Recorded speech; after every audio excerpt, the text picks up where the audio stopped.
आपली संस्कृती, आपले संस्कार सदा राहू दे आपल्या सोबत. भारताच्या महान ग्रंथांचे आणि काव्यांचे संपूर्ण संकलन. सबस्क्राईब करा तिलक. जर मी प्रभू श्री रामांचा अनन्य सेवक असेन तर मग मला या दोघांच्या माता पित्यांचं दर्शन घडवावं. काय मनोहर जोडी आहे. तुम्ही दोघं कुणाची मुलं आहात? जे लोक रणभूमीवर उभे असतात त्यांचा परिचय केवळ त्यांचं धनुष्यच असतो. त्यांचे बाण सांगतात त्यांचा पत्ता.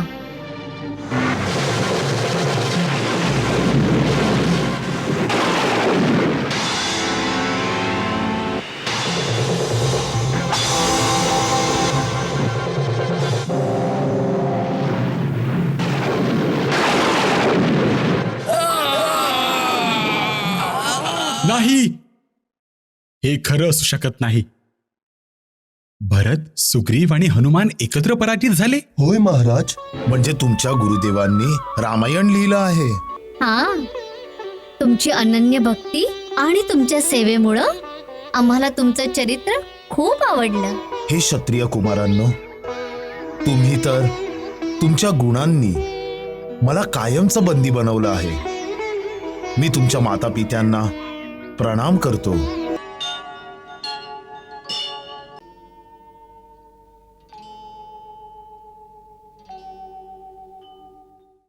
जर मी प्रभू श्री रामांचा अनन्य सेवक असेन, जर माझी भक्ती एखाद्या बालकाप्रमाणे निर्मळ आहे, तर मग मला या दोघांच्या माता पित्यांचं दर्शन घडवावं.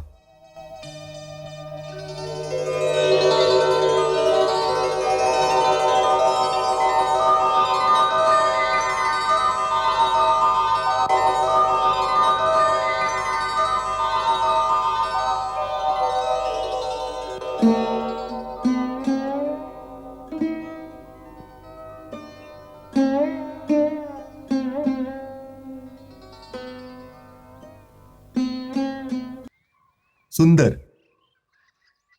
काय मनोहर जोडी आहे. तुम्ही दोघं कुणाची मुलं आहात? जे लोक रणभूमीवर उभे असतात त्यांचा परिचय केवळ त्यांचं धनुष्यच असतो. त्यांचे बाण सांगतात त्यांचा पत्ता. हो, पण आपण हे सांगण्याची कृपा करा की काय तुम्ही महाराज राम आहात का? नाही, मी त्यांचा दास आहे, भरत.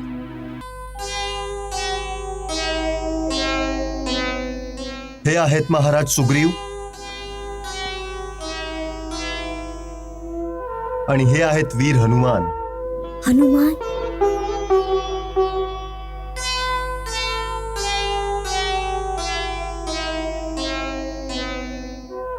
श्रीमान भरत, गुरुदेवांच्या सांगण्यानुसार आपली भक्ती खरंच खूप वंदनीय आहे. आम्ही त्यासाठी आपल्याला प्रणाम करतो.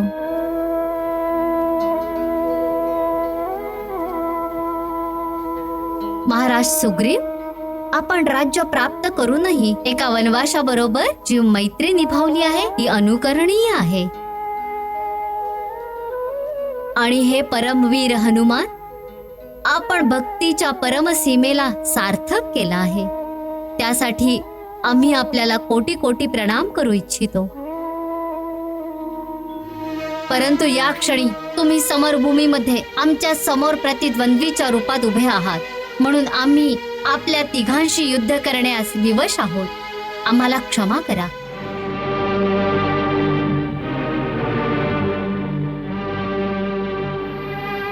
आम्ही तुम्हाला हेच सांगतो की तुम्ही सगळे परत जा आणि महाराज रामांना पाठवा. आम्ही तर त्यांचं आव्हान स्वीकारलं आहे. आम्ही तुमच्याशी युद्ध नाही करू इच्छित.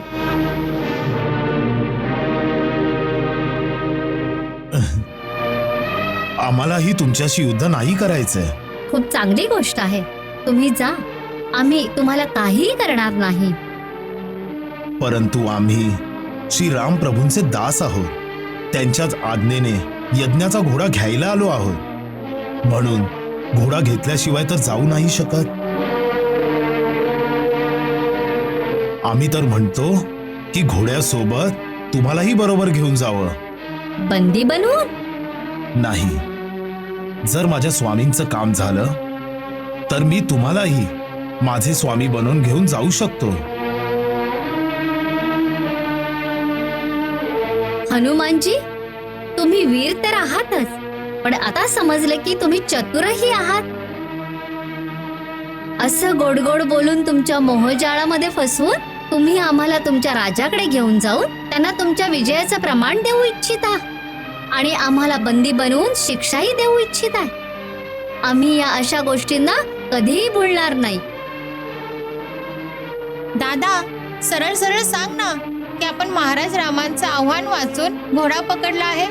त्यांना सांगा त्यांनी स्वतः येऊन आमच्याशी युद्ध करून घोडा घेऊन जावा, नाहीतर हार मानून आपलं आव्हान परत घ्यावं.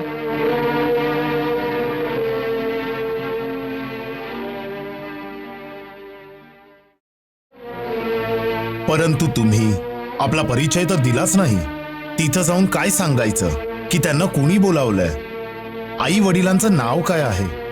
राहता कुठं?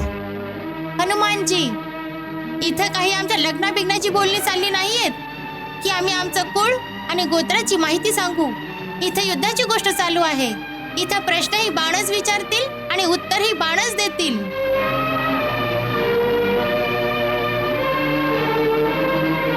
तुम्हाला आमची गोष्ट मान्य असेल तर जा, नाही तर जर लढायचं असेल तर मग वार करा.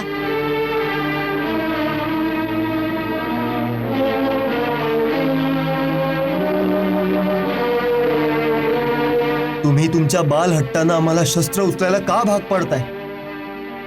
तुमची सुकुमार अवस्था पाहून बाण चालवायला आमचं मन धजावत नाही. जिथं अस्त्र उचलली जात नाहीत तिथं पराजय स्वीकारणंच योग्य आहे. पराजय? पराजय हा शब्द रघुकुलाच्या गाथेत नाहीये मूर्ख मुला. पण शत्रुघ्न आणि लक्ष्मणजी रघुकुलातलेच आहेत ना, जे पराजित होऊन शिबिरात मूर्छित पडलेले असतील. त्याच रघुकुलाचा अहंकार आहे तुम्हाला.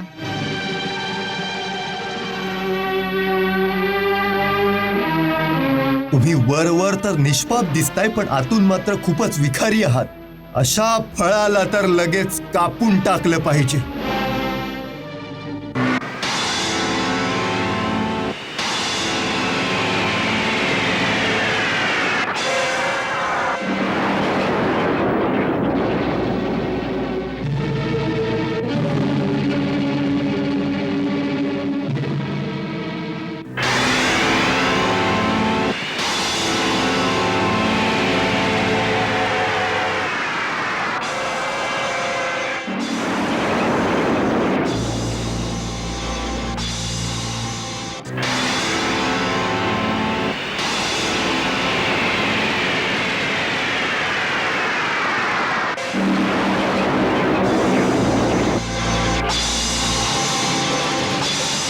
शत्रुघ्न से टकरा के सौमित्र को चकरा के लव कुश भरत के साथ अब संग्राम करते हैं। बाणों की वर्षा युद्ध में अविराम करते हैं। बाणों की वर्षा युद्ध में अविराम करते हैं।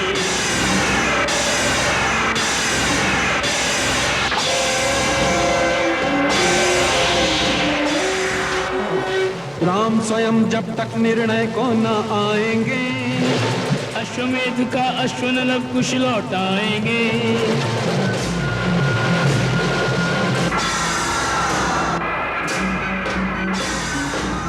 हार गया जो भी इनसे लड़ा, सीता के जायों में है साहस बड़ा।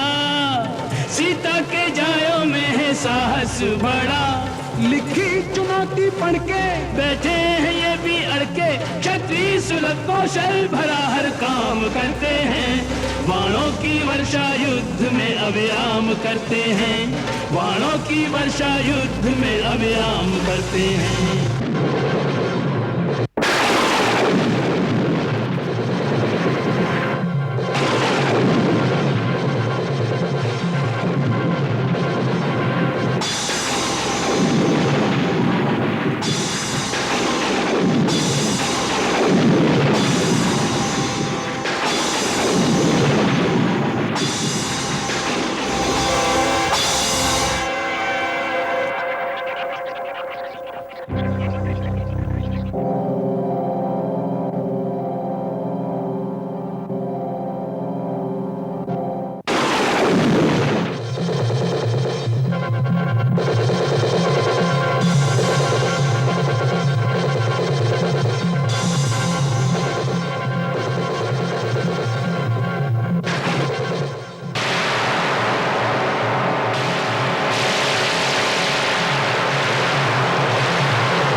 नाही, हे खरं असू शकत नाही. भरत, सुग्रीव आणि हनुमान एकत्र पराजित झाले. होय महाराज. यज्ञाचा अश्व अजूनही त्या मुनिकुमारांकडेच आहे का? होय महाराज.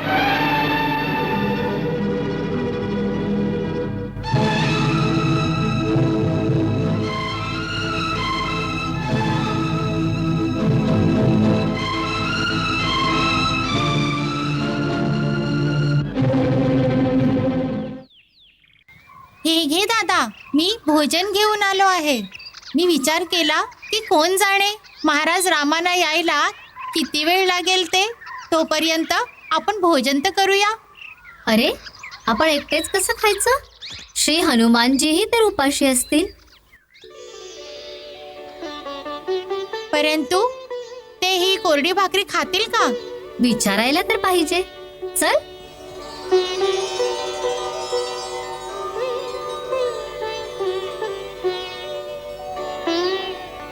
हे महावीर हनुमान, तुम्ही तर महाराज सुग्रीवांचे महामंत्री आहात.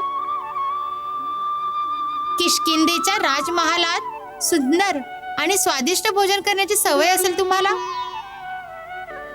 पण आम्ही तर आहोत वनवासी आणि ब्रह्मचारी. आमच्याकडे तर ही कोरडी भाकरीच आहे. आम्ही तीच देऊन आपली सेवा करू शकतो.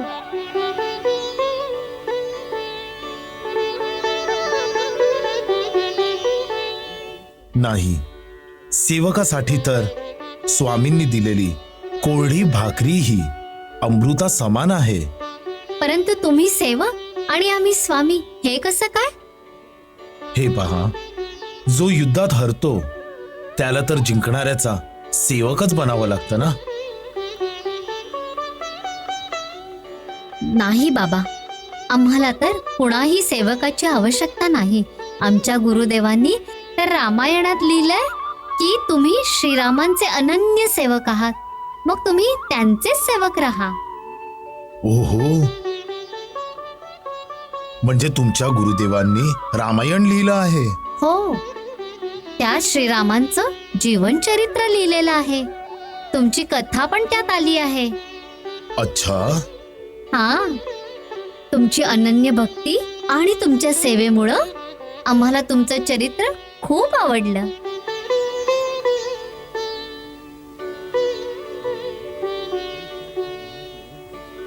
मलाही तुम्ही दोघं खूप आवडलात.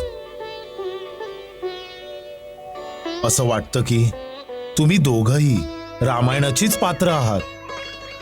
जणू श्रीरामांचेच कुणीतरी जवळचे आहात. हनुमानजी, ही मंत्र्यांची राजनीती युद्धभूमीमध्ये नका चालू. घ्या, भोजन करा. परंतु दादा, ते भोजन कसे करणार? यांना तर आपल्यालाच खाऊ घालावं लागेल. मी यांना माझ्या हाताने भरवतो. नाही नाही, तुमच्या हातांनी माझी सेवा करून घेणं हे नाही होऊ शकत. तुम्ही तुमचं भोजन करा. एक व्यक्ती आमच्या समोर उपाशी असताना आम्ही भोजन करणं, हे क्षात्र धर्मच काय, मानव धर्माच्याही विरुद्ध आहे. पाप आहे. लव, त्यांचे हात सोड. दादा, पण यांचे हात सोडले तर? नाही नाही, हे वीर पुरुष आहे. हात सोडल्यानंतरही ते त्यांचा अनुचित लाभ नाही घेणार. हे पहा हनुमानजी, आम्ही केवळ तुमच्या भोजनासाठी तुमचे हात सोडत आहोत. आम्हाला वचन द्या की तुमचे हात सोडल्यावरही तुम्ही गपचूप आमचे बंदी बनून इथेच बसून राहाल.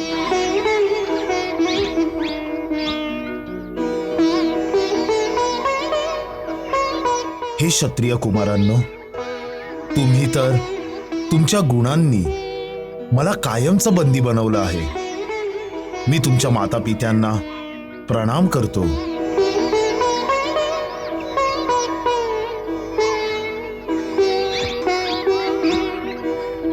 लव, त्यांचे हात सोड. हो दादा,